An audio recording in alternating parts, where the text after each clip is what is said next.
There's no feeling more intense than starting over. If you deleted your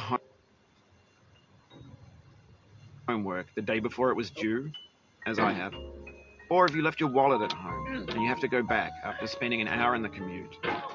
If you won some money at the casino and then put all your winnings on red but it came up black. If you got your best shirt dry cleaned before a wedding and then immediately dropped food on it.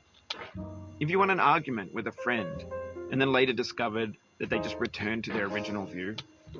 Starting over is harder than starting up. If you're not ready for that, like if you've already had a bad day, then what you're about to go through might be too much. Feel free to go away and come back. I'll be here. Alright, thanks for coming with me on this trip. I'll understand if you have to take a break at any point. Just find a safe place to stop and quit the game. Don't worry, I'll save your progress, always, even your mistakes. This game is a homage to a free game that came out in 2002, titled Sexy Hiking.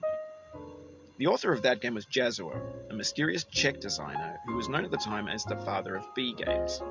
And B games are rough assemblages of found objects. Designers slap them together very quickly and freely, and they're often too rough and unfriendly to gain much of a following. They're built more for the joy of building them than as polished products. In a certain way, Sexy Hiking is the perfect embodiment of a B game.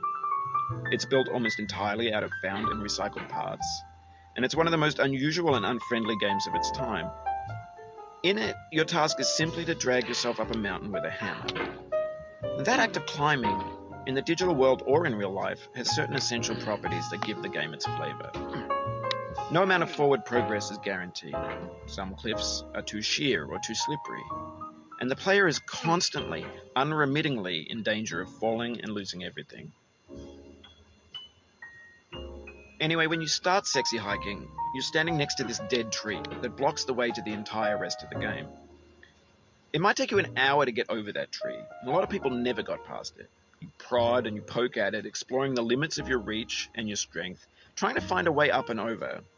And there's a sense of truth in that lack of compromise. Most obstacles in video game worlds are fake. You can be completely confident in your ability to get through them once you have the correct method or the correct equipment or just by spending enough time. In that sense, every pixelated obstacle in Sexy Hiking is real. The obstacles in Sexy Hiking are unyielding, and that makes the game uniquely frustrating. But I'm not sure Jazzuo intended to make a frustrating game. The frustration is just essential to the act of climbing, and it's authentic to the process of building a game about climbing. A funny thing happened to me as I was building this mountain.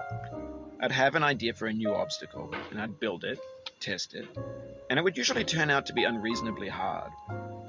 But I couldn't bring myself to make it easier. It already felt like my inability to get past a new obstacle was my fault as a player.